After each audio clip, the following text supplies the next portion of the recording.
Trump gaspille. Trump dilapide. Il gaspille toute la confiance que beaucoup de pays avaient dans les États-Unis. Et presque tous les pays au monde. Nous, les premiers. Le Danemark, parlez-lui du Danemark, du Canada. Pas simplement les pays du Golfe. Alors, c'est un vrai gaspillage, à la fois de ce capital confiance qu'avaient les États-Unis. Il est érodé pour très très longtemps. C'est un gaspillage aussi de ses forces militaires. Parce qu'actuellement, c'est la Chine, à plus long terme, qui se frotte les mains.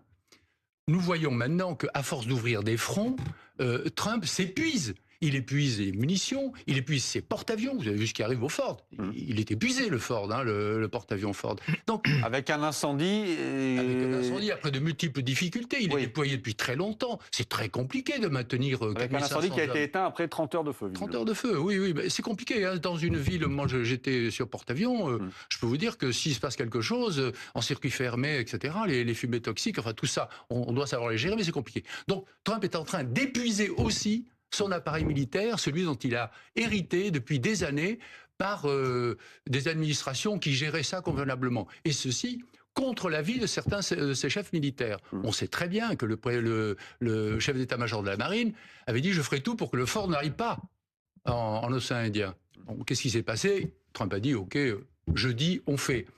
Tout ça, cela épuise les États-Unis. Même s'il fait passer son budget militaire de la défense de 1000 milliards à 1500 milliards, on ne remplace pas immédiatement des porte-avions, on ne remplace pas la confiance et on ne remplace pas les hommes essentiellement qui peuvent être tout à fait épuisés. L'ambassade américaine, alors Bagdad précisément, qui a encore été visée ce soir, comme elle l'est assez régulièrement depuis plusieurs soirs maintenant. Globalement, à Bagdad, il y a l'ambassade américaine qui est visée.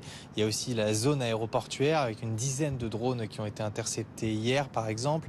2 qui ont été interceptés aussi hier. On sait que ce soir, il y en a eu d'autres, on ne sait pas exactement combien. Donc les intérêts américains visés à Bagdad, visés aussi ici, vous l'avez dit, au Kurdistan irakien. Nous, ici, il y a une base américaine. En fait, c'est une base de la coalition. Donc, il y a aussi des forces étrangères, aussi des forces européennes, notamment des forces françaises dans cette base.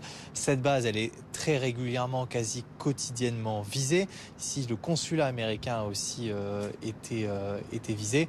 Bref, les intérêts américains et occidentaux un peu visés à travers tout l'Irak. Des frappes qui continue ici au Kurdistan irakien. On a eu un bilan hier. Il y a eu 307 frappes qui ont été tirées sur l'Irak depuis le début depuis le début de la guerre en Iran.